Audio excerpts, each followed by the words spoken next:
got the recording going on. I'm going to hit share because what we're doing tonight is we are entering into the actual interview. Mm. Hi, that's why I made sure you came, Betty, because this is Oh, all for thank you. you. Yeah, Thank you. we're heading into the interview with the devil. All right. So I am going to begin with, I'm going to begin with the reading. At some point, because I believe, Betty, it was you that recommended, maybe you, maybe it was Lynn, I can't remember, that when we get to the actual interview, I'm going to play the role of Napoleon, and one of you are going to play the role of the devil. I think it should be the other way around. I'm good. I'm flexible. They call me Gumby. I can go either way. It doesn't matter. For those of you that are old enough to remember Gumby, then you know what I'm talking about. All right, here we go.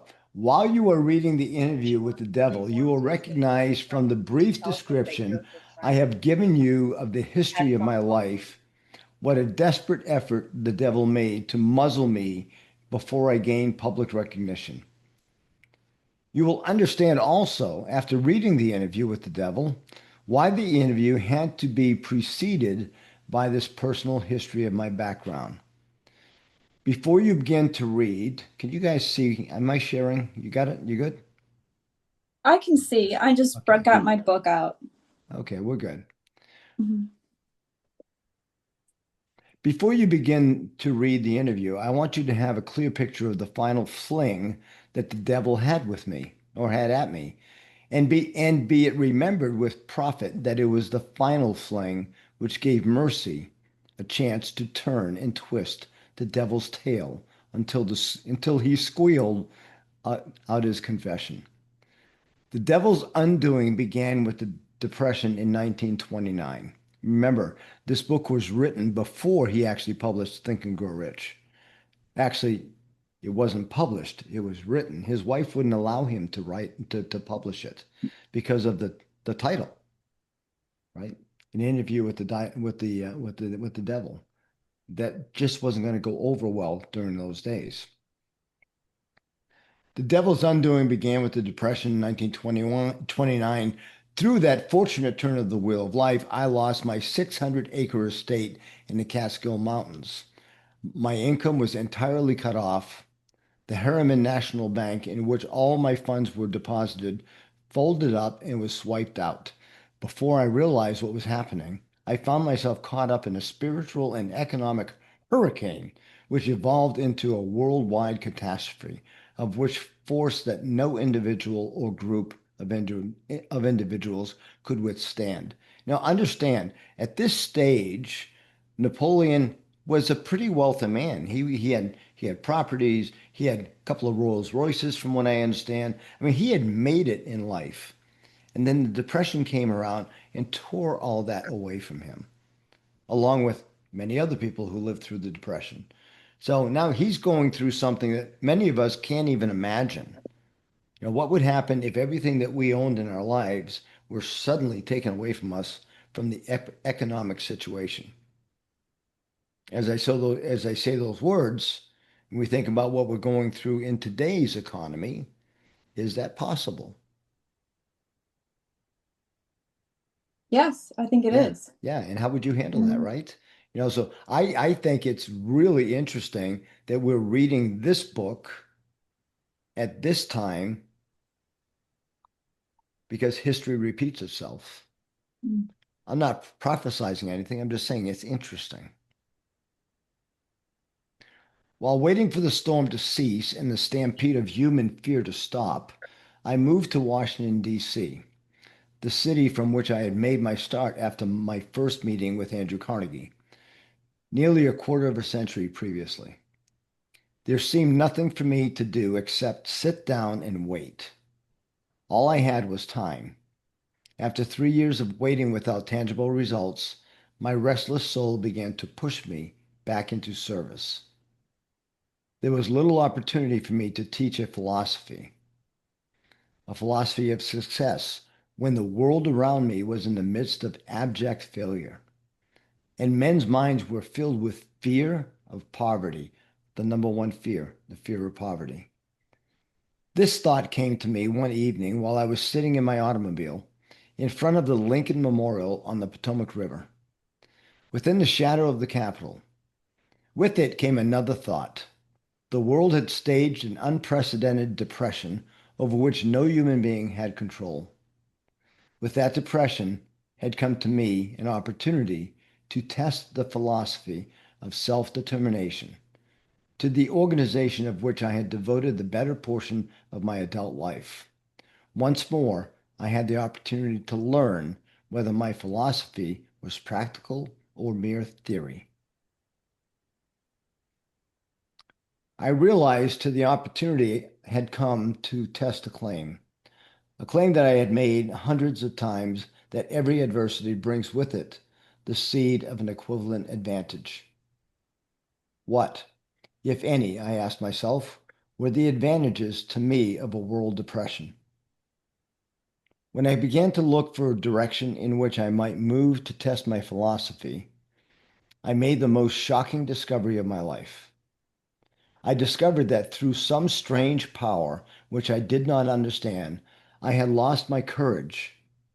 My initiative had been demoralized. My enthusiasm had been weakened. Worst of all, I was sorely ashamed to acknowledge that I was the author of a philosophy of self-determination, because down deep in my heart I knew, or thought I knew, that I could not make my philosophy pull me out of the hole of despair in which I found myself. While I floundered in a state of mental bewilderment, the devil must have been dancing a jig of rejoicing. At last, he had the author of the world's first philosophy of individual achievement pinned under his thumb and paralyzed with indecision. But the devil's opposition must have been at work too. As I sat there in front of the Lincoln Memorial, reviewing in retrospect the circumstances which had so many times previously lifted me to great heights of achievement, only to let me drop to equal depths of despair, a happy thought was handed over to me in the form of a definite plan of action by which I believed I could throw off that hypnotic feeling of indifference with which I had been bound. In the interview with the devil, the exact nature of the power by which I had been deprived of my initiative, courage, has been described. It is the same power with which millions of others were bound during the Great Depression. It is the chief weapon with which the devil ensnares and controls human beings. The sum and substance of this thought, which came to me, was this. Despite the fact that I had learned from Andrew Carnegie and more than 500 others of equal business and professional achievements that noteworthy achievements in all walks of life come through the application of the mastermind, the harmonious coordination of two or more minds working to a definite end. I had failed to make such an alliance for the purpose of carrying out my plan to take the philosophy of individual achievement to the world. Despite the fact I had understood the power of the mastermind, I had neglected to appropriate and use this power. I had been laboring as a lone wolf instead of aligning myself with other superior minds. The interview with the devil may have occurred as Hill sat at the foot of the Lincoln Memorial. Was it real? It was real to Hill, and created the framework for how he lived his life and shared his revelations with us, his students. To reiterate Hill's earlier words, he had discovered that every great leader of the past, whose record I have examined, was beset by difficulties and met with temporary defeat before arriving. Hill also describes in his works how these great leaders surrounded themselves with masterminds. They conquered their inner struggles with adversity and then used the power of the mastermind to propel their successes. Consider how you could form a mastermind group at a time to help to overcome adversity and propel you to success. So we're going to take a pause right there. I'm going to stop the share. Let me get my cursor down there. There we go. All right. So what did you grab out of that?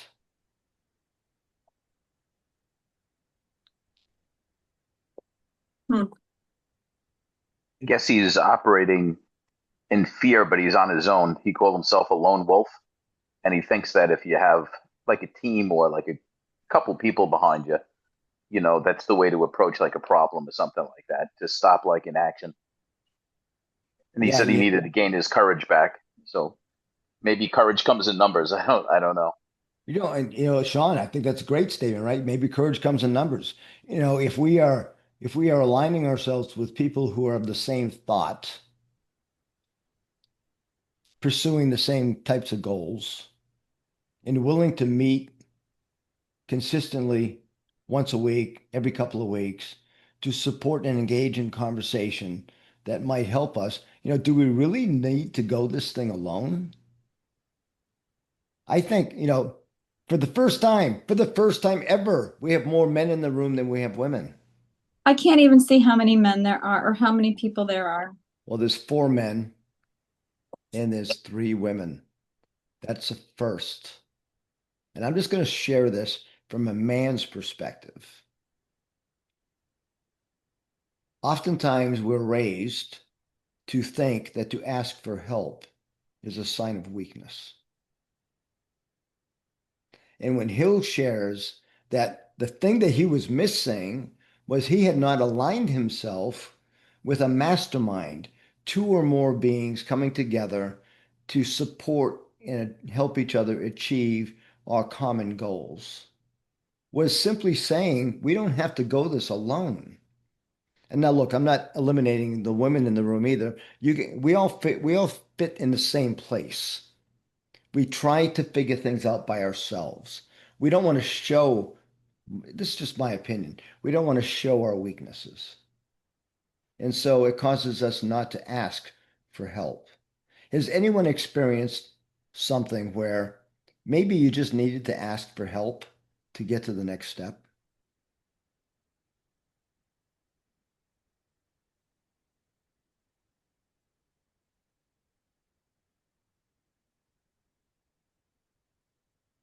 Betty, you're still muted. Yeah. There you Me- go. Okay.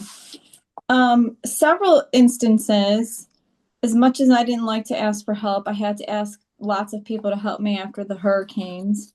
And then how I got this job is the owner of the company called me and said, "Hey, why don't you become an account executive?" I said no. Then my friend Mary calls me and says, "Betty." And I called him and said, "How about I become an underwriter?" And that's how I got the job.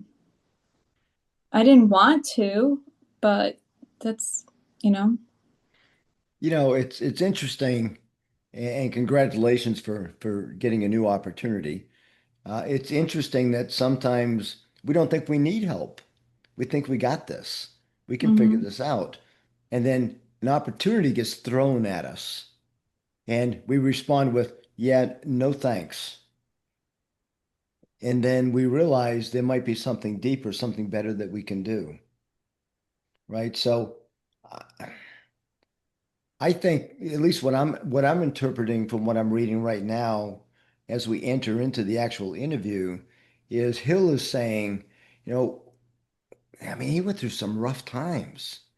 The world was collapsing at that point, and he was just simply trying to figure out a way to survive. And for those of you that have been with me for a while, I've shared this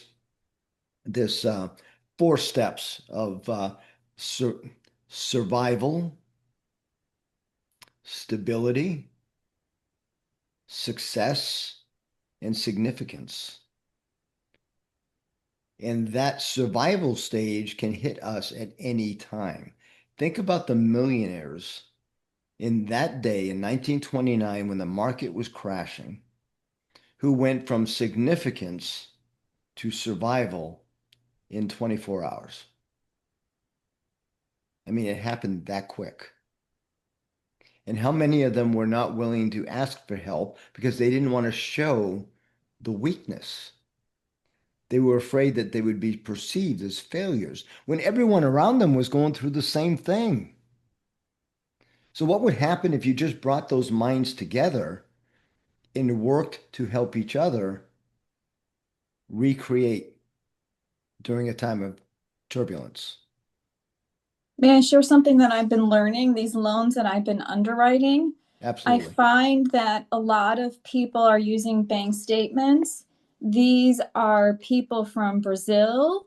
They stick together and they're all making huge money that I'm seeing coming through these bank statements. How do they do it? They've only been in this country for what, maybe 5, 10 years, and their bank statements are pulling in 40, 50 grand a month. And what do? One guy sells cars, like exotic cars. It's bizarre. It just is mind-boggling. And why But they, can't we do that? So but these they come, foreigners come to our country, make a ton of money, and here we are struggling. yeah, yeah. You know, there's a book out there. It's called The Immigrant Edge, and it's written by my first real estate coach, Brian Buffini. And The Immigrant Edge. So Brian comes from Ireland, and it's been a while since I read the book, but he tells a story in that book, and I've heard the story previously from other books. In New York City, there was a Korean family who moved to our country, and they opened up a little grocery store, a little corner grocery store.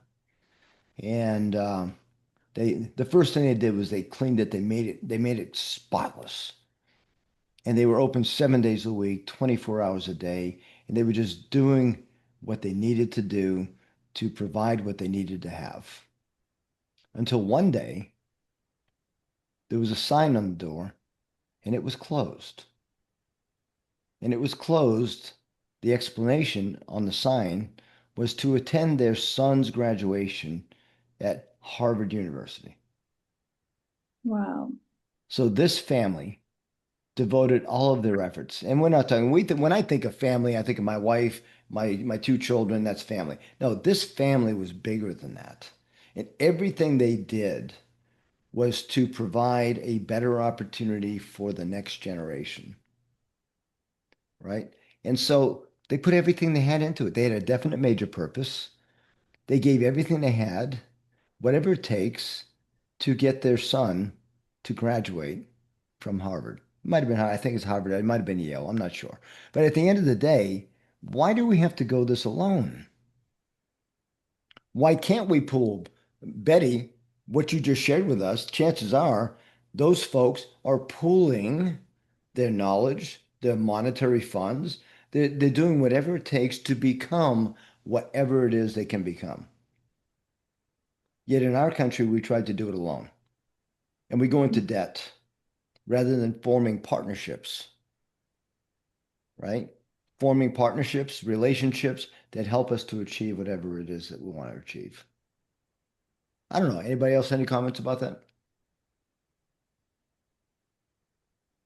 Sean, I see a smile on your face, my friend. Nah, I'm just thinking when you say immigrants, my mother came over from Ireland when you mentioned Ireland, and I'll tell you one thing, a couple things jump into my head.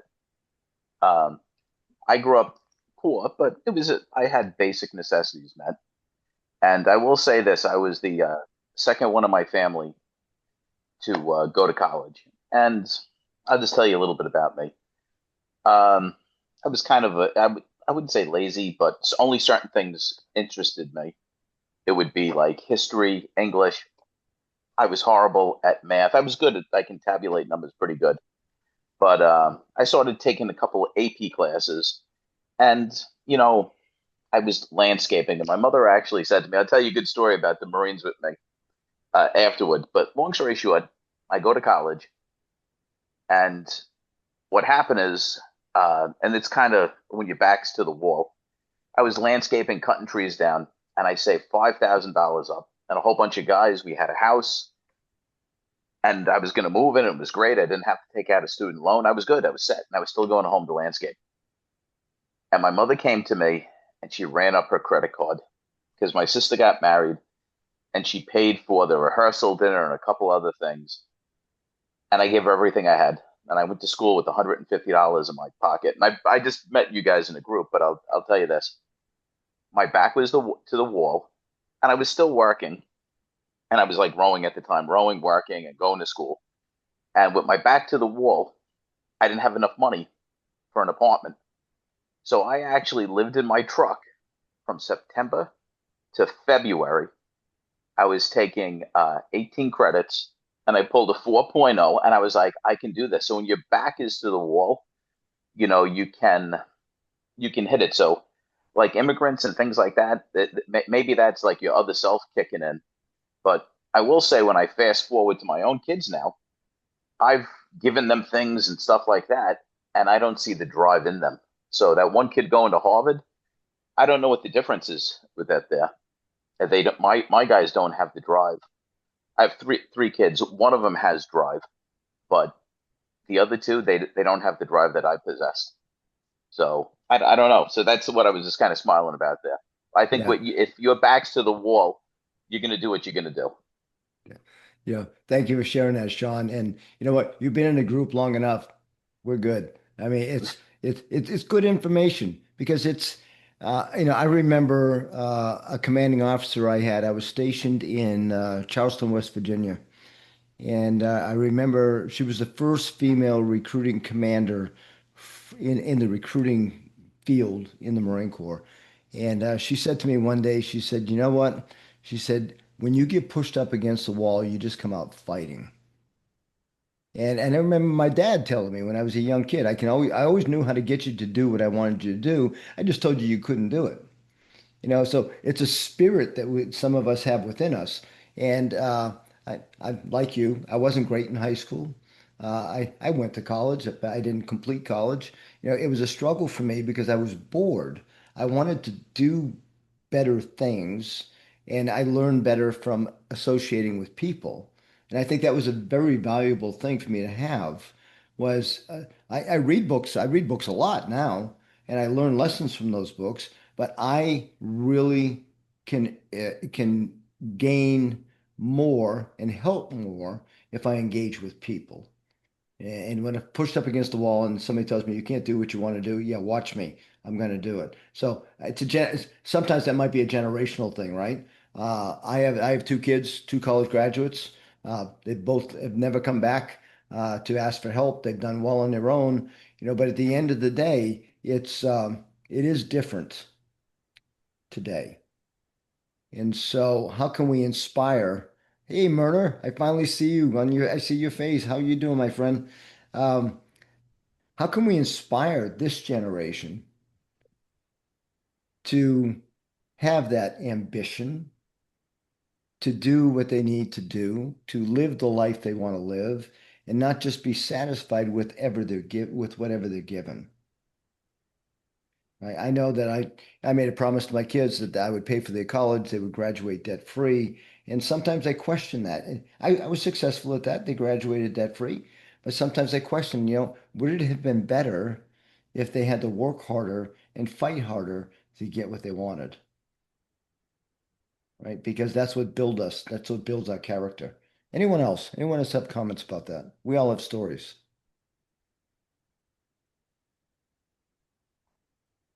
Brad, I see you rocking in your chair.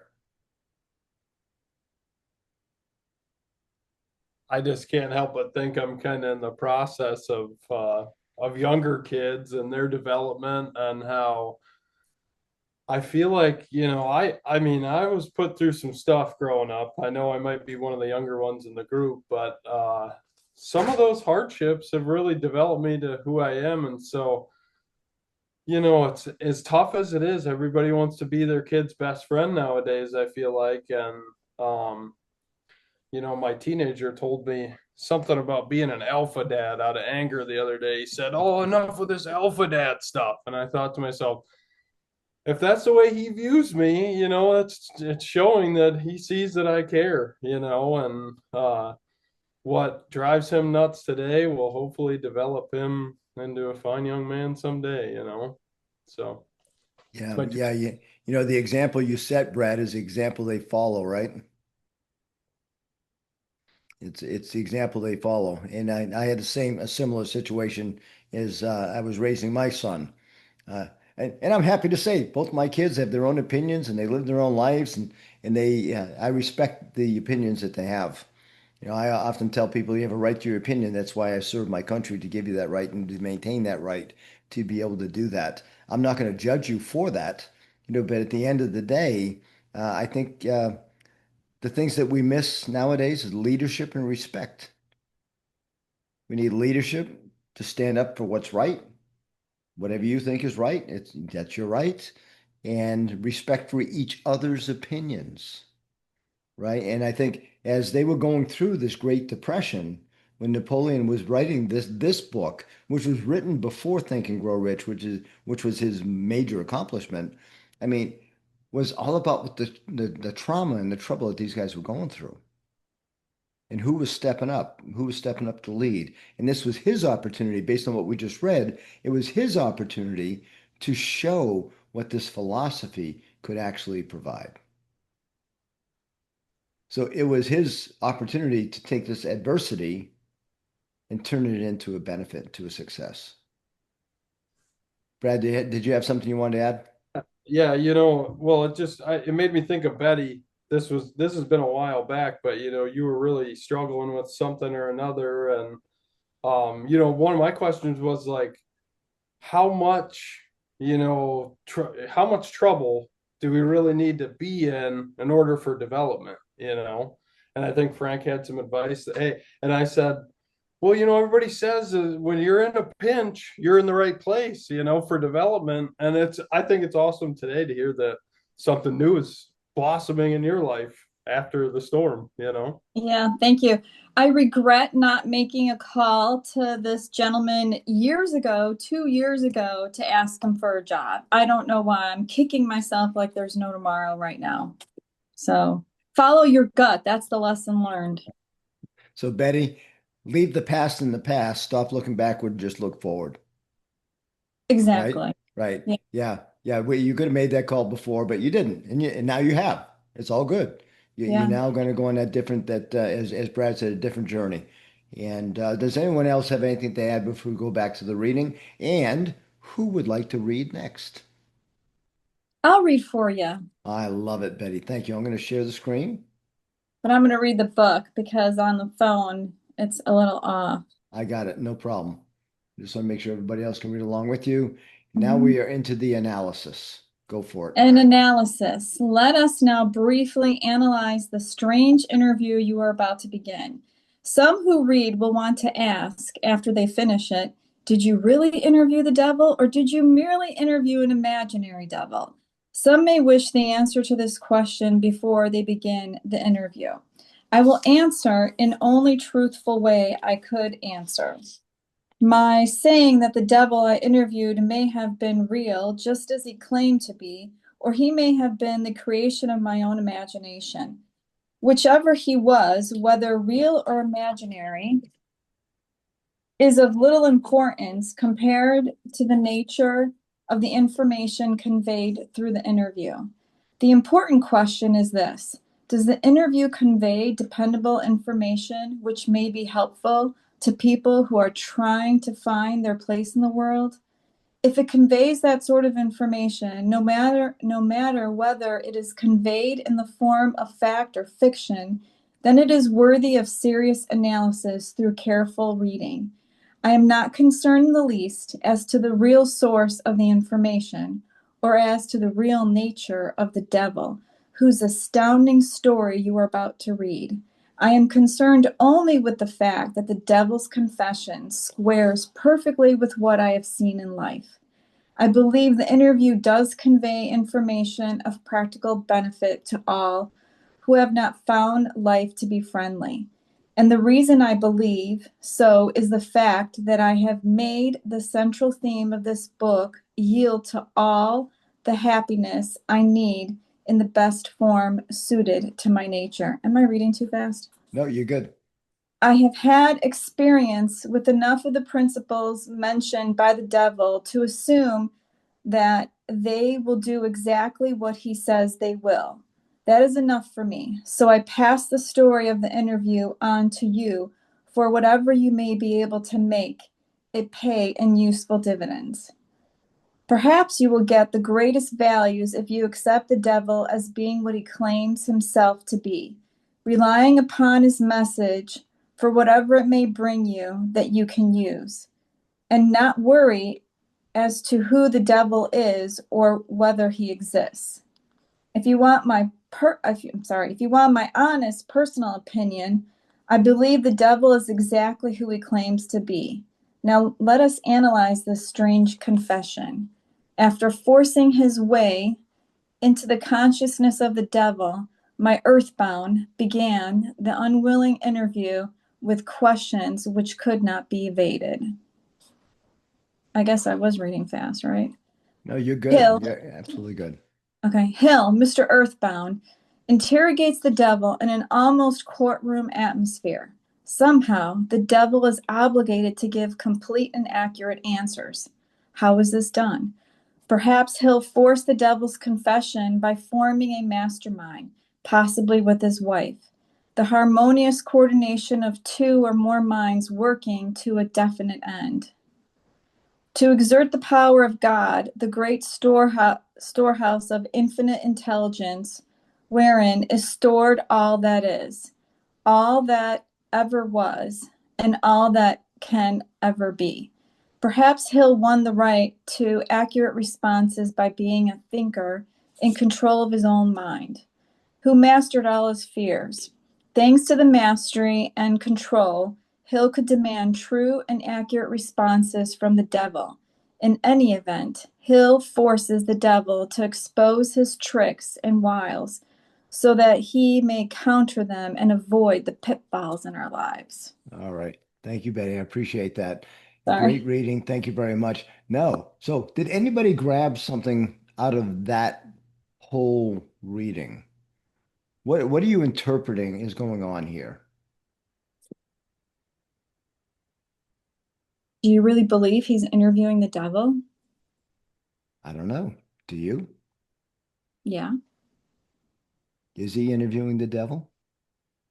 Is he simply asking questions? I mean, I believe that in his conscious, he thinks he's interviewing the devil. He's asking questions,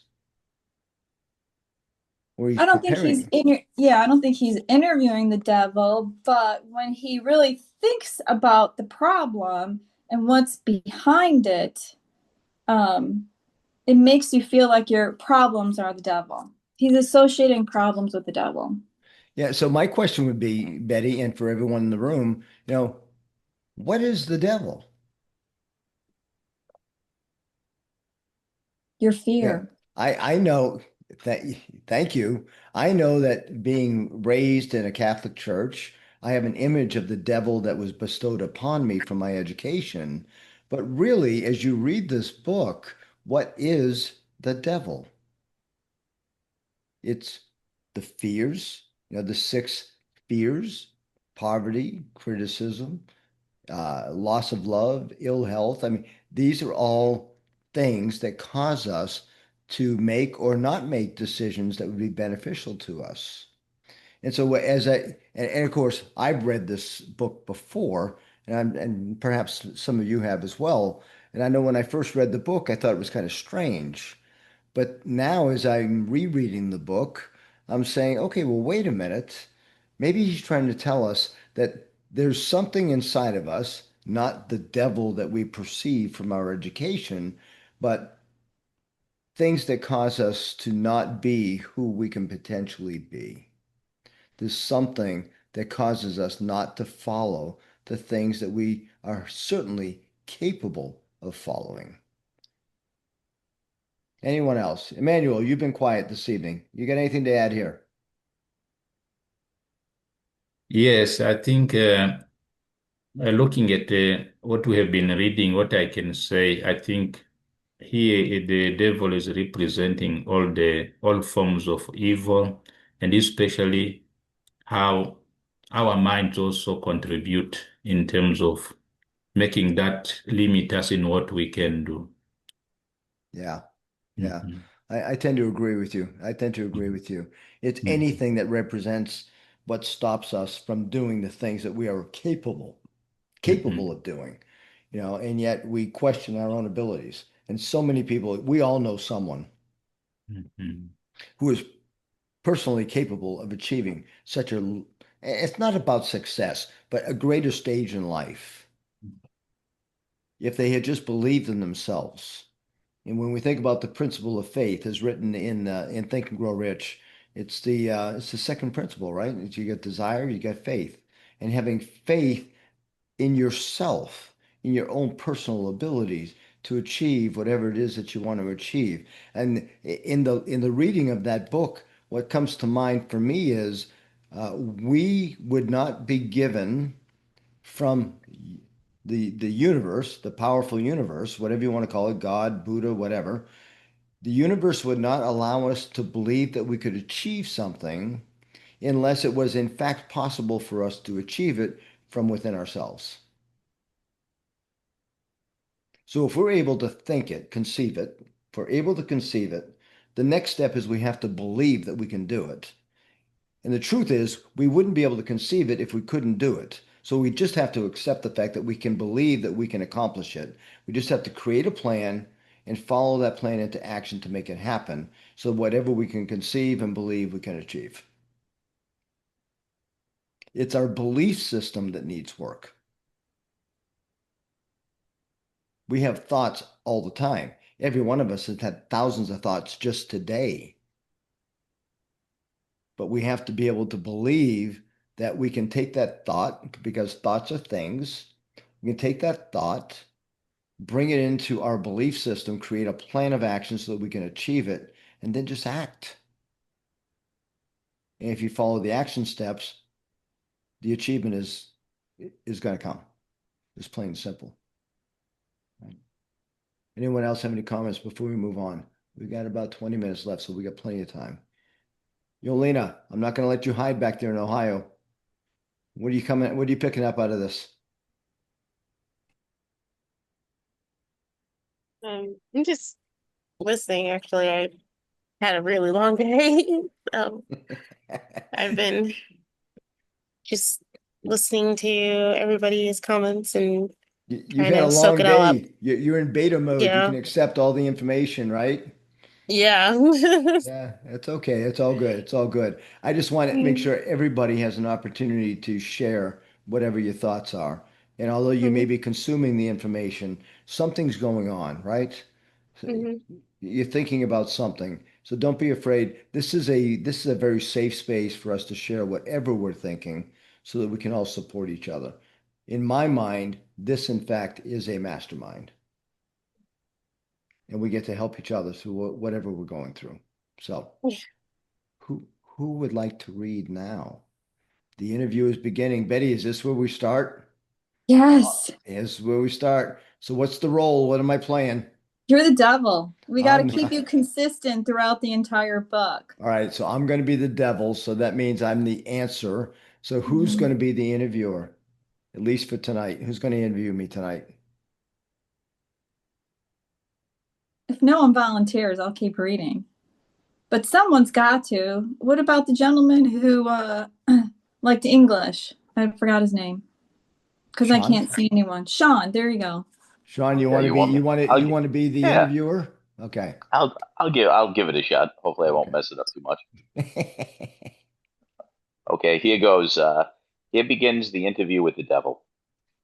I have uncovered the secret code by which I can pick up your thoughts.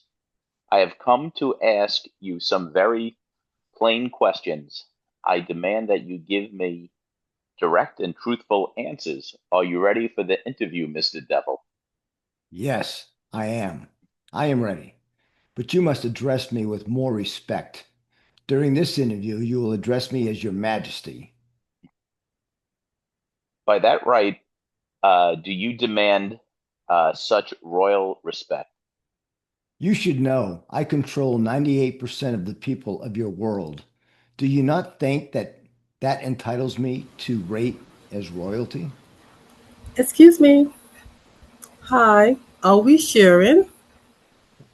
Did I not share? We're not sharing. Oh, come on, Myrna. Thank you for the correction, my friend. We are now Okay. sharing. You're And welcome. I Myrna, can because see you that. jumped in there, you can read this little caption of Sharon Lecter for this section. Go for Okay. it. I had an extremely adverse reaction to hearing the devil referred to as Your Majesty. When I first read this interview, then I realized that Hill probably intended to create just that reaction. And I read on. And of course, the text does not reflect whether Hill might have used I- an ironic or sarcastic tone when so addressing the devil. Can you imagine, Your Majesty? How? Ah, come on. Yeah, he was probably a little perturbed. All right, Sean, you Yeah. go for it. Oh, okay. Have you proof of your claim? Yes, plenty of it. Of what does your proof consist? Of many things. If you want answers, you will address me as Your Majesty. Some things you will understand, some you will not. In order that you may get my viewpoint, I shall describe myself and correct the false notions people have of me and my place of my abode. That is a fine idea, Your Majesty. Start by telling me where you live, then describe your physical appearance. My physical appearance. Why? My dear earthbound, I have no physical body. I would be handicapped by such an encumbrance as those in which you earthbound creatures live. I consist of negative energy, and I live in the minds of people who fear me. I also occupy one half of every atom of physical matter and every unit of mental and physical energy. Perhaps you will better understand my nature if I tell you I am the negative portion of the atom. Oh, I see what you are preparing to claim. You are laying the foundation to say that if it were not for you, there would be no world, no stars, no electrons, no atoms, no human beings, nothing. Is that correct? True, absolutely true. Well, if you only occupy one half of energy and matter, who occupies the other half? The other half is occupied by my opposition.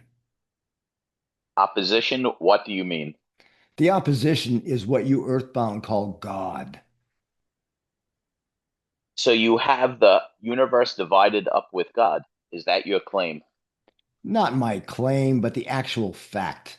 Before this interview is finished, you will understand why my claim is true. You will also understand why it has to be true, or there could be no world such as yours, no earthbound creatures such as you, and I am no beast with a forked tongue and spiked tail. But you do control the minds of 98 out of every 100 people. You said so yourself. Who causes all the misery in this 98% devil controlled world if you do not? I have not said that I do not cause all the misery of the world. On the other hand, I boast of it. It is my business to represent the negative side of everything, including the thoughts of your earthbound people. How else could I control people? My opposition controls positive thought. I control negative thought. How do you gain control of the minds of people? Oh, that is easy. I merely move in and occupy the unused space of the human brain. I sow the seeds of negative thought in the minds of people so I can occupy and control the space. You must have many tricks and devices by which you gain and hold control of the human mind. To be sure, I employ tricks and devices to control human thought. My devices are clever ones too. Go ahead and describe your clever tricks, Your Majesty. Well, one of my cleverest devices for mind control is fear. I plant that seed of fear in the minds of people, and as these seeds germinate and grow through use, I control the space they occupy. The six most effective fears are the fear of poverty, criticism, ill health, loss of love, old age, and death. Murder, jump in. All right, she's not coming. Betty. Oh, here she is. You muted, Myrna.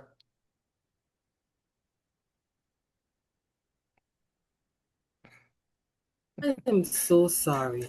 I was muted.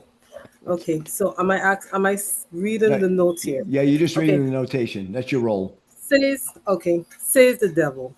One of my cleverest device for mind control is fear.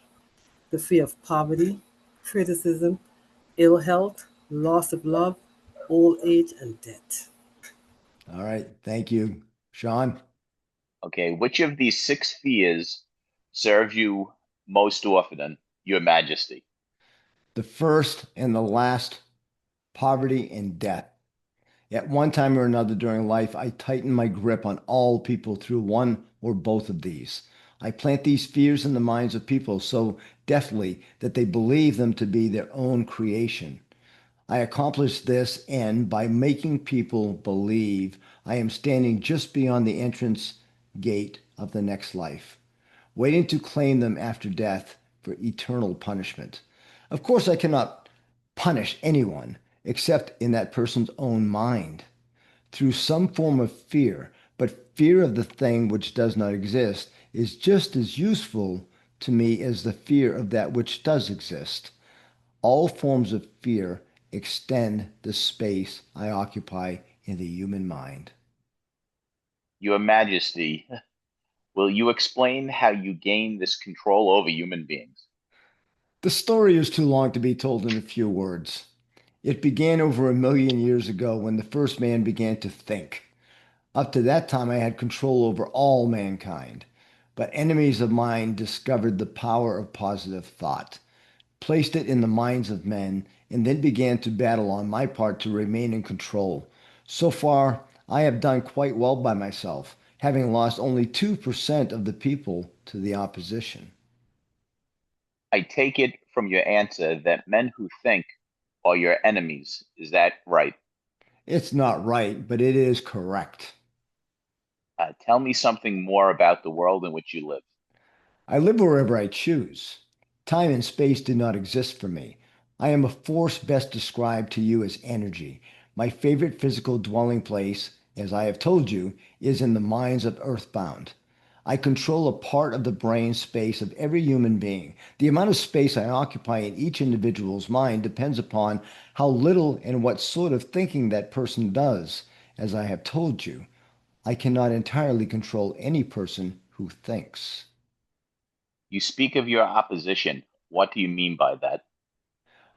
My opponent controls all the positive forces of the world, such as love, faith, hope, and optimism.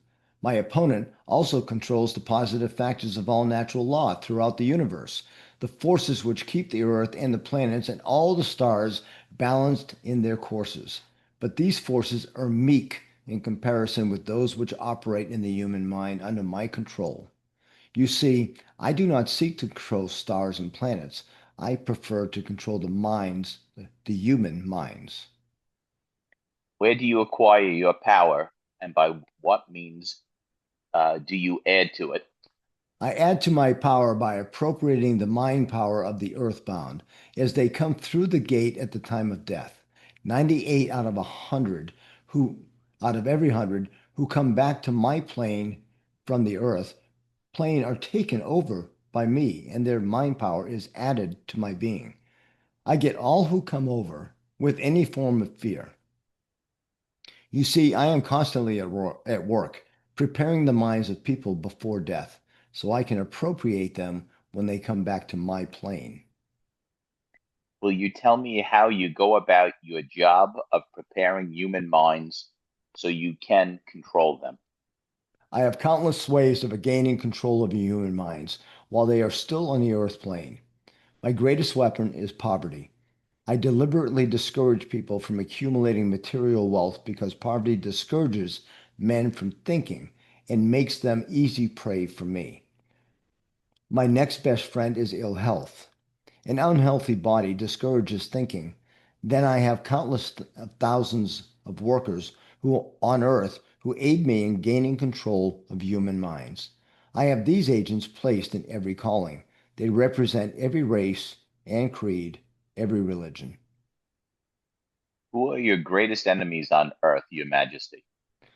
All who inspire people to think and act on their initiative are my enemies. Such men as Socrates, Confucius, Voltaire, Emerson, Thomas Paine, and Abraham Lincoln. And you are not doing me any good either. Is it true that you use men who have great wealth? As I have already told you, poverty is always my friend because it discourages independence of thought and encourages fear in the minds of men. Some wealthy men serve my cause, while others do me great damage, depending upon how the wealth is used. That great Rockefeller fortune, for example, is one of my worst enemies. That is interesting, Your Majesty. Will you tell me why you fear the Rockefeller fortune more than others? The Rockefellers' money is being used to isolate and conquer diseases of the physical body in all parts of the world. Disease has always been one of the most effective weapons. The fear of ill health is second only to the fear of poverty. The Rockefeller money is uncovering new secrets of nature in 100 different directions, all of which are designed to help men take and keep possession of their own minds. It is encouraging it is encouraging new and better methods of feeding, clothing, and housing people. It is wiping out the slums in the large cities, the places where my favorite allies are found. It is financing campaigns for better government and helping to wipe out dishonesty in politics. It is helping to set higher standards in business, practice, and encouraging businessmen to conduct business by the golden rule. And that is not doing my cause any good. What about the boys and girls who are said to be on the road to hell? Are you in control of them? Well, I can answer that question only with yes and no. I have corrupted the minds of the young by teaching them to drink and smoke, but they have me baffled through their tendency to think for themselves. Go ahead, Myrna. Sure. Hill ranges back and forth across the devil's field of battle. His earlier point about Rockefeller's philanthropy is followed by an explanation of why young people are on the road to hell. I believe the author is challenging us to hold several ideas in mind at once as he lets the devil do his dirty work with the hope of confusing us. Look for other examples throughout the book. You'll find them. That's powerful. All right, I'm going to stop the share, and we got about 5 minutes to wrap this up with the discussion. So, so Yes, yes, if you're thinking, if you're using your mind, you're the devil's enemy. But when you're not thinking, refuse to help yourself, refuse to do anything, like they call it drifting, yeah, then you are definitely playing into his hands. So yeah. men who think or people who think are the enemy. So I think I'm one of his enemies. I'm one of the enemies, so it's I fine. know I'm one of his enemies. And guys, 98% of the human race lives from consequence to consequence. They don't think for themselves. They don't make decisions. One of the simplest examples, and I try to catch myself because my wife will ask me, "Where would you like to go to dinner this week?" I don't know. Where would you like to go to dinner? Hill says, "We can't even decide where we want to go to dinner." You know, I think that's sorry, that's one of my biggest, what would I say, complaint, because anywhere you take me, that they will say, "What, you don't know what you want to eat?" So I immediately decide I need to make a decision one time. Before I even go to the restaurant, I'm looking up the menu, figure out what it is I want. When I get there, I know exactly what I want. So we can get this thing going. I'm used to be guilty of holding the menu and be like, I don't know what I want. I don't go to the next person. Go ahead and no, done with that. I am making my decision. But if you think about how simple, uncomplicated that decision is, and yet we struggle to make that small decision. Well, if that's the case, how do we handle the larger decisions that we have to make? Right? And I'm not sitting here preaching. We just had a discussion with my wife this morning over coffee sitting by the pool saying, okay, we have to book a week's vacation on our timeshare. Where would you like to go? I don't know. Where would you like to go? I mean, I mean, we need to be aware. I need to be aware of I have the capability of making a decision too and doing some research and answering that question with a logical, educated, information answer. So my So, response to your wife would have been, give me 4 options or 3 options. We women my always like to pick places. You just have to decide which one. but what's coming out, and Betty, you're absolutely right. What's coming out in this, I love the way that I didn't know how this interview was going to go. I'm loving my role. This is cool. Uh, but it tells us all the things that we don't do that allows us to drift, right? We drift because we don't choose a definite major purpose. We drift because we don't create an action plan. We drift because we don't know what it is that we want. And when that opens up the gate, then distractions, bad things, bad decisions, bad opportunities just come at us from all different directions. Because I had a client this past week in one of my coaching sessions.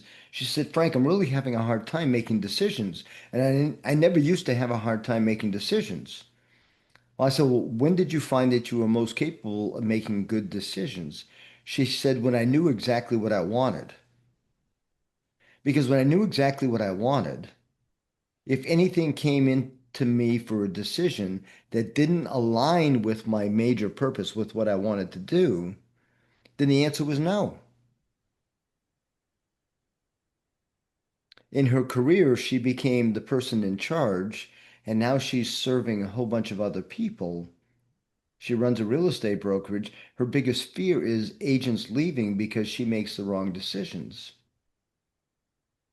I said, my question to you is what is it that you want for your company? That major decision, you have to get back on focus. So for everyone in the room tonight, what do you want?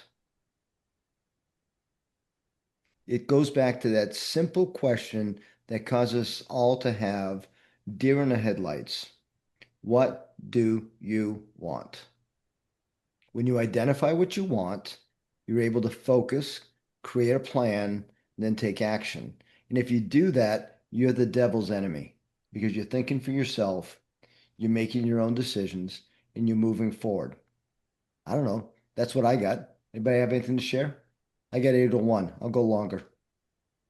I just found myself like getting stuck in this cycle today. A friend of mine has this problem and she's really messed up big time.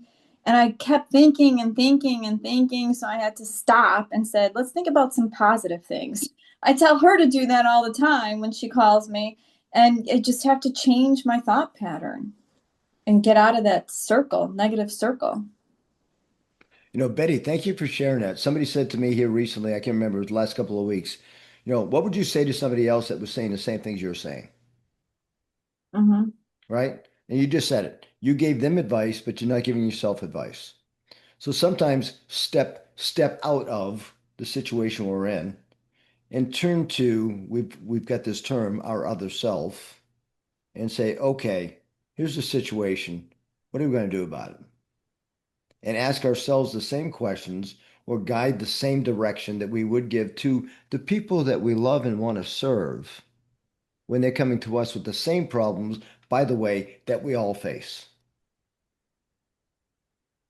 We all have the same issues. Thank you. Thank We you all for have the that same. one. Myrna, I mean, it is what it is, right? Thank you, because I always say I'm good at giving advice to my friends, anybody else, but when it comes to my own self, my person, I have a hard time advising myself. So I am going to use that. I needed to hear this. Really. You know, we talk so negatively to our own selves. I said to somebody yesterday in a session, I said, I would never say to you some of the things that I say to myself. I respect you too much to say the things to you that I would say to my own self. There's something wrong with that. Why don't I have enough respect not to say those same things to me? So look in the mirror, look at the situation, and sometimes the best thing I say to myself is suck it up, buttercup, let's move forward. We just got to do what we got to do. And sometimes I say that to my friends too. Life is life. It throws us curveballs all the time. We can give guidance. We have to learn how to accept guidance from ourselves, trust our gut, and make decisions. The devil in this interview is telling us his favorite character, 98%, can't make decisions for themselves. Don't be part of that 98%. Be part of the 2%. All right. Last comments. Anybody have anything they want to share? Can't wait for next week. What? Can't wait for next week. She just loves me being the devil. I know. That's why I grew the beard, all that good stuff. I'll have some horns next week. We'll be playing that game. All right. Guys, thank you so much for being here this evening. I appreciate you all, and I love spending this time with you, and I hope you're getting something out of this. I'm loving this stuff. This is good stuff. Emmanuel, have fun in New Hampshire. Sean, we'll catch you in Cape Coral at some point. Okay. Bradford, you are in, I can't remember where you are. Johnson. Wisconsin. Cheeseheads, here we go. Betty's in Florida. My friend Yolina is in Ohio. And Myrna, you are in Virgin Islands? St. Croix, yes, Virgin Islands. St. Thank you. Croix, yes, Virgin Islands. I love you guys.